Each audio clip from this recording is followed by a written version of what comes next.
Is from TransLink. We have Kurt Pregler, Chief Information Officer from TransLink, Brendan McCabe, Director of Enterprise and Commercial Business of the Pacific West from Microsoft, Jerry Ackerman, President and Chair of the CIO Association of Canada, and Tino Finetti, Director of Customer Success from Microsoft. It is also my pleasure to introduce to you our judging facilitators, C.K. Kaligutla from Simon Fraser University and J.M. Goff, also from Simon Fraser University. We are so excited for your presentation, but before we begin, we would like to remind competitors of a few presentation guidelines. You will have exactly 15 minutes of protected time to present your solution. At the conclusion of your presentation, judges will have 10 minutes to ask questions.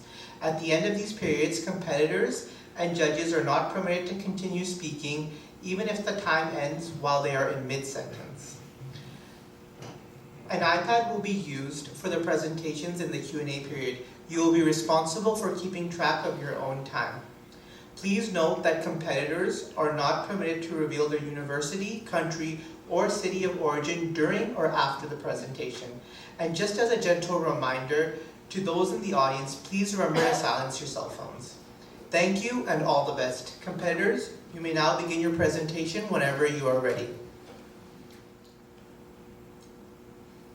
Kintsugi, a Japanese tradition invented in the 15th century with the focus of taking ceramic plates, breaking them, and applying gold to make something even more beautiful in the first place. The main philosophy, beauty in our imperfections. Similarly, we find TransLink in a similar situation, where they need help in navigating the cracks in the future of a growing demand of the public transportation service. So, who are we to help navigate these cracks? We are Agile Consulting, made up of myself, Anas, Johnny, Amadea, and Lisa.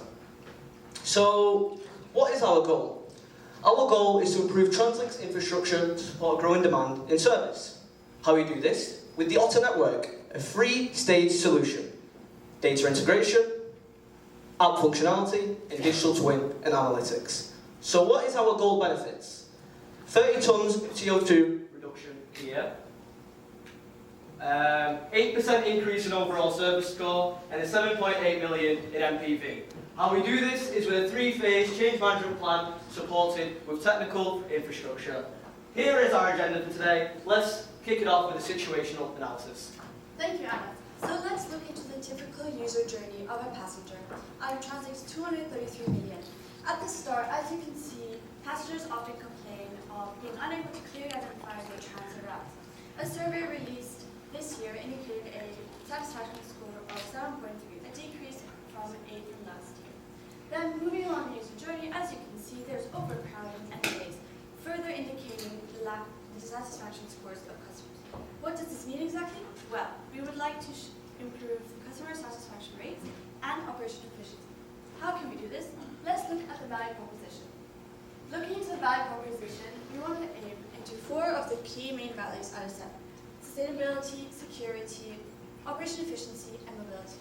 But we're currently experiencing 3 main bottlenecks: lack of infrastructure, disconnected stakeholders, and siloed data stores.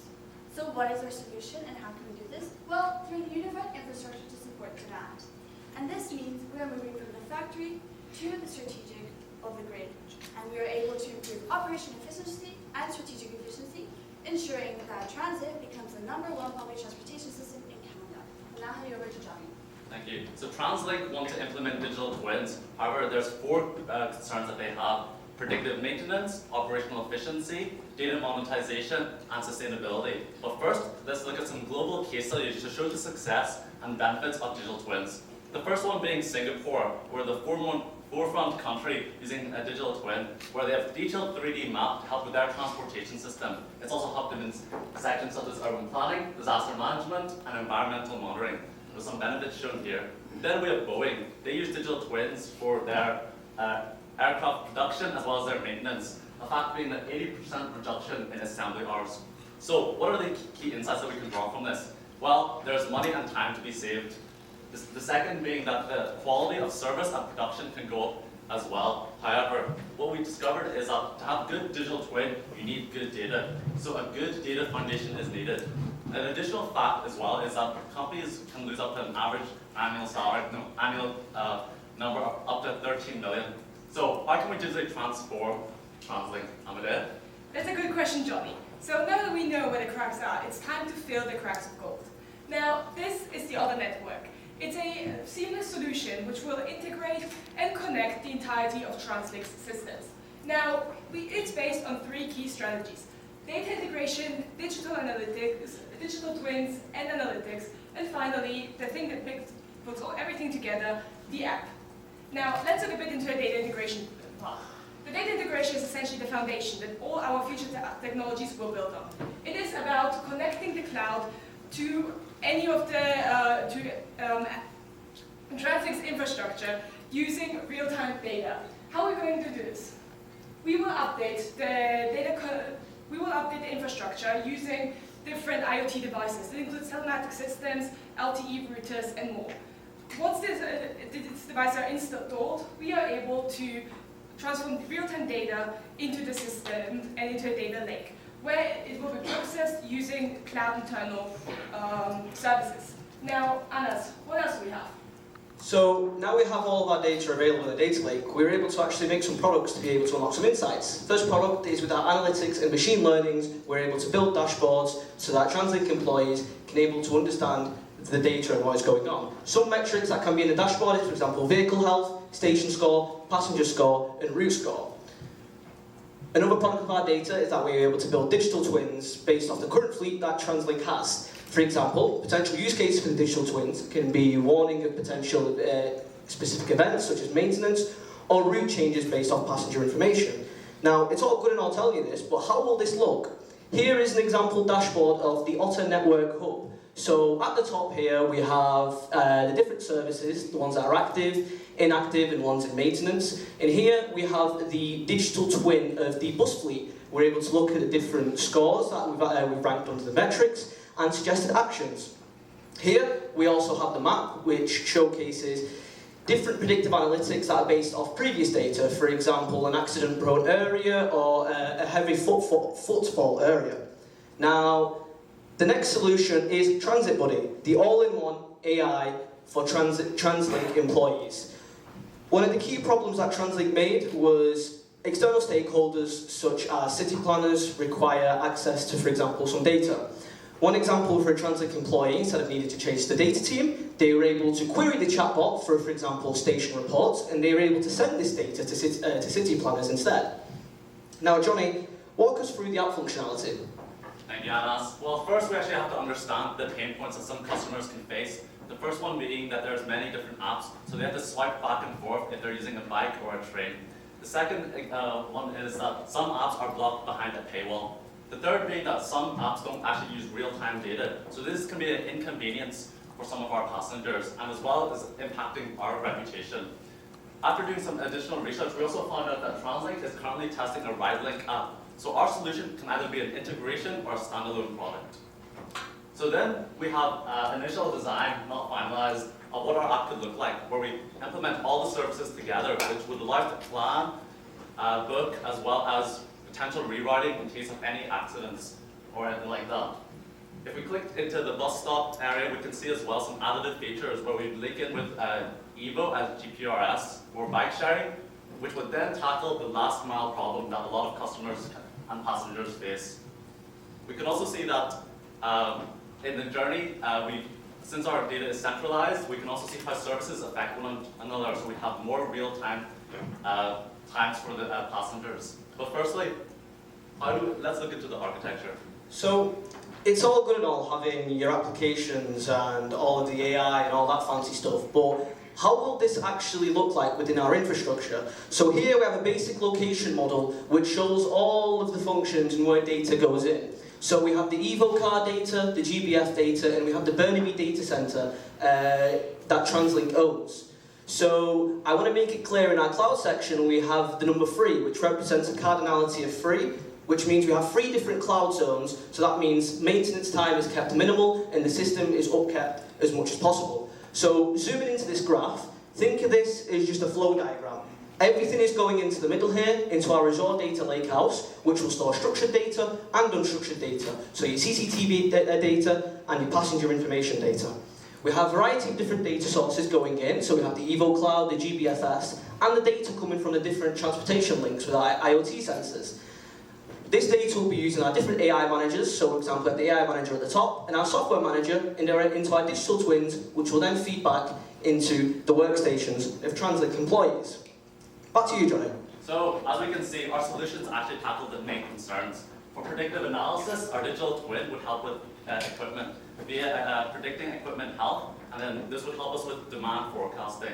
For operational efficiency, with simulated ridership patterns, as well as the service disruption effect mentioned earlier, where services could affect one another, this would help with optimizing routes. For data monetization, our partnership with EVO and GPRS would help with the last mile problems that people face from the transit hubs all the way to the final destination. We'd also have some third-party sharing of our data to help city optimization and help businesses. These all link to sustainability. However, we added some extra sustainable solutions, such as optimized charging, where we could see, for example, the effects of battery health or energy usage of some vehicles. We have the simulation of our anti-fare evasion techniques, as well as our emission tracking to see the ideal routing. So how do we implement this, Amadea? Thank you, Johnny. So if we look at the implementation, we have a vision to fully integrate the auto network by 2030. Now, we get it, especially, this is a big vision. So we have broken it down into 3 key milestones, with each milestone being further broken down into individual phases to be easily digestible. Now, if we look at the first few phases, this is for the infrastructure. This is to build the foundation that everything else will build on. We will plan a batch deployment of the infrastructure, of the updated solutions, in order to allow for testing and quality assurance alongside the way. Now, Johnny, could you tell us about the next phases? Of course, Amadea. So of course our digital twin milestone is very similar to our rollout for the infrastructure. However, the main differences being around phase 8, where we have our partnership with EVO and the GPRS, and phase 9, where we optimize passenger demand and focus on data monetization. Phase 10 is where we deploy our entire digital twin capabilities. Then we move on to our next app milestone. However, this app milestone would actually occur before the end of our digital twin milestone to save us some time, where we focus on the customer as well as the workers app. So with every project, it is crucial to look into the risk and the mitigation strategies. We've looked into 4 main areas: technology, social, operational, and financial. Obviously, the main one, technology, is very critical considering we're working with data, and our mitigation strategies include zero trust, cybersecurity policies, and many more. And this will ensure our project and our solution is viable. Next, we will look into the business case. So it's crucial to see how our solution will impact and give benefits towards our shareholders. So the 3 main shareholders we look into were commuters, employees, and government. And let's look into commuters, where by previously mentioning, they had long transit timing. So with our solution, we're able to reduce that by 30%, increasing operation efficiency and customer satisfaction. But that's all good now, but let's look into one of our major values, sustainability. So looking into sustainability, we've factored 3 major areas: people, planet, infrastructure, and tried to ensure that it was critical in all these areas. For instance, decreasing greenhouse gas emissions, and of course, ensuring that our infrastructure is sustainable and long-term efficient to reduce financial costs. I'll now hand it over to Amadea. Thank you, Lisa. So let's look at the cost-benefit analysis, which is essentially where the gold starts to dry and the solution starts coming into place. Now, we look at a total investment of 16 million over the first 5 years of the project. However, this is a lot, but the benefits significantly outweigh the cost. Because we look at a total net benefit of 30 million, alongside 300 tons of CO2 reduction, which essentially equals to driving around the world 30 times. Now, let's break down the costs. We look at a stage investment here. Especially around the first couple of years, we see a high investment into the actual infrastructure, especially in year 2026, which is where we plan the majority of the deployment. Now, as you can see, the costs slowly decrease with time, which is because until they're basically mostly just the recurring costs. The recurring costs equal to $327,000 a year. Now, all of this essentially brings us to what I just said, the 16 million of the total investment. If we look at the breakdown of the costs for the entirety of the time, we look at a major capital investment of 10 million. and an operational investment of 5 million. Notably, the main part of the capital investment will be infrastructure followed by digital twin. On the operational side, we primarily invest into the actual cloud infrastructure as well as any form of maintenance, testing and quality assurance in order to mitigate any potential risks or problems that could arise during the first phases. Now, let's look at the benefits.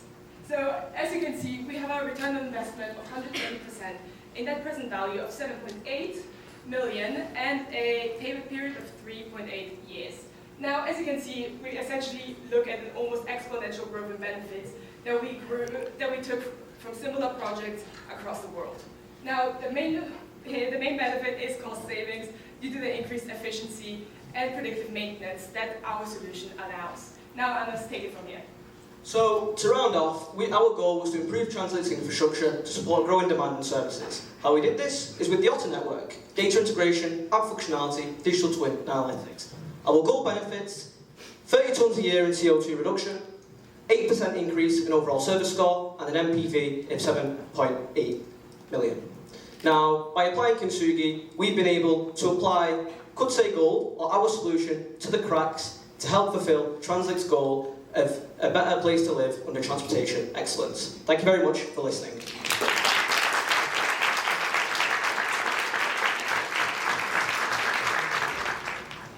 Can you describe for us what the basis of your cost estimates were for both your implementation cost and your ongoing operating cost?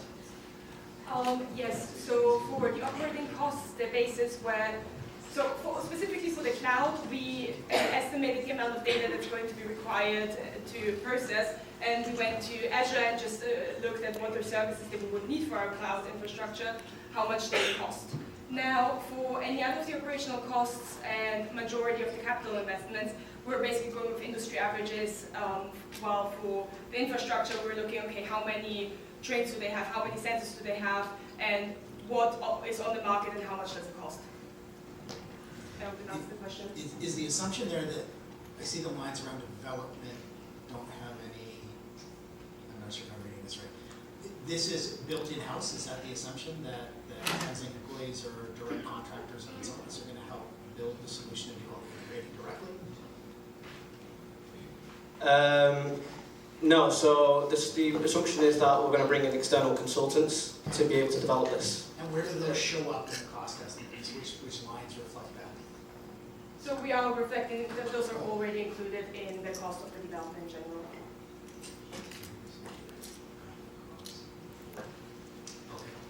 Furthermore, it's important that we did go by the assumption that Translink is currently using Azure because that's what we were able to find online on our sources, and we based on Azure also offers significant amounts of machine learning services, digital twins, and so on and so on.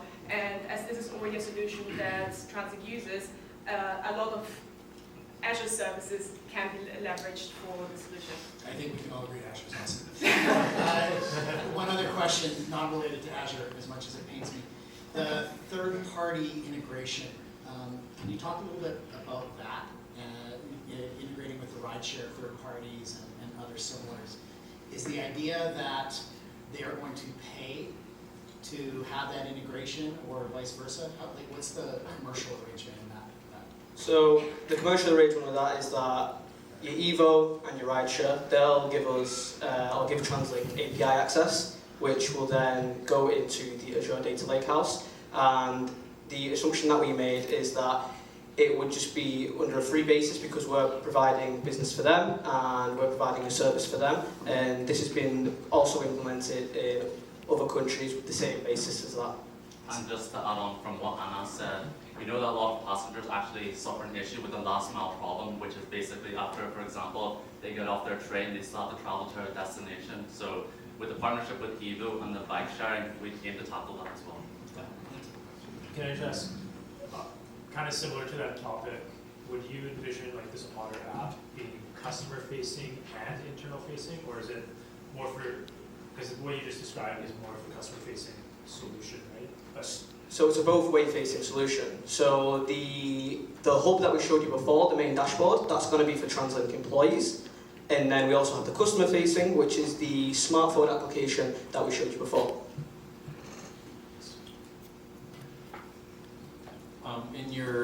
In your research into this, did you find examples where other transit agencies are monetizing the data, and how did you sort of estimate the value of monetizing the data? Quickly elaborate your question. Yeah, one of the benefits you have is that we could monetize the data, so somebody's going to buy the data. In your research, did you find examples of that where somebody's already done that and they're making money off of the data by selling it? So, actually, in the public transportation industry, this is an ongoing idea. It hasn't really been fully implemented. However, in Singapore and in London, they have been slowly integrating this, and there have been great statistics on it, such as like 50% increase in efficiency, etc. But over that, we looked into other industries such as oil and gas, where we were able to see that data monetization actually helped increase the efficiency through the allocation of different resources. Thank you.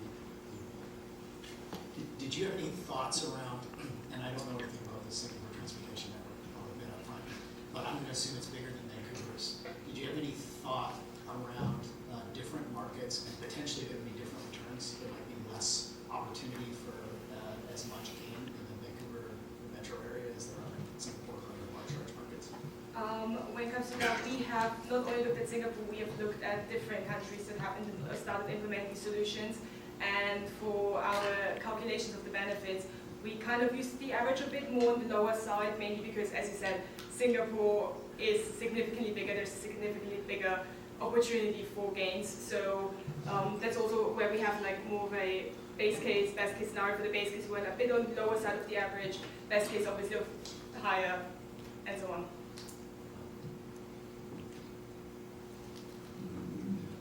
I just want to confirm on the sort of the benefit analysis. So it was 30 million of cost benefit over 5 years, correct? Is that Correct. What would be some of your ideas on accelerating that, given sort of the operational deficit we're facing right now? Like, what would be some of your ideas to sort of exponentially grow that?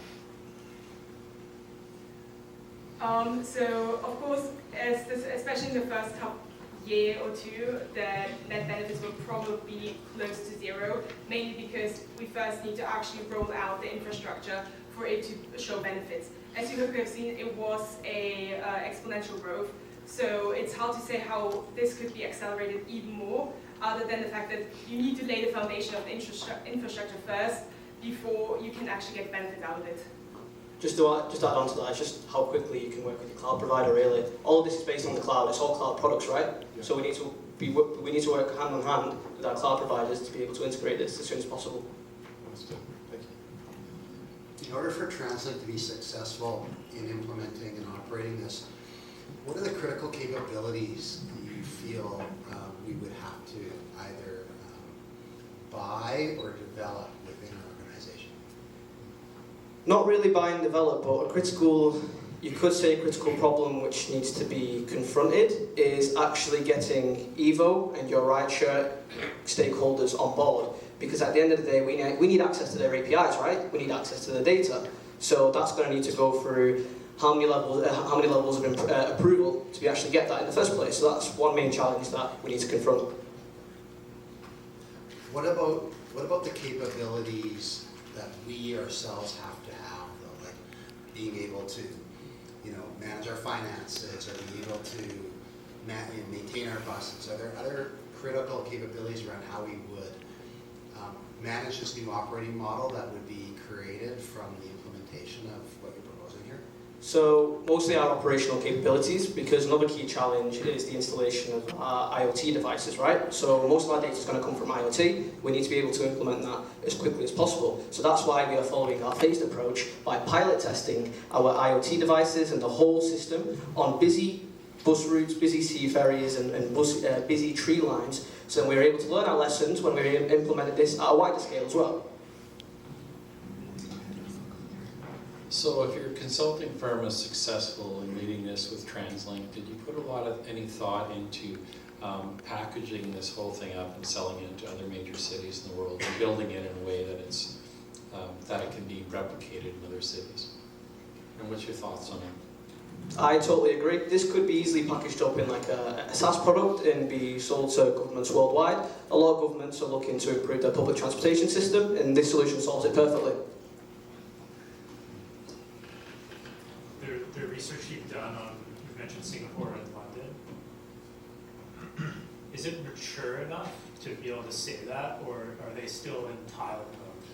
So in London, they're already in their final phase of implementation, and Singapore is about halfway through. But what they've done is they've mapped out IIT centers all over the country already. So it's kind of hard to give like a certain time period because they both have done different ways to tackle this issue.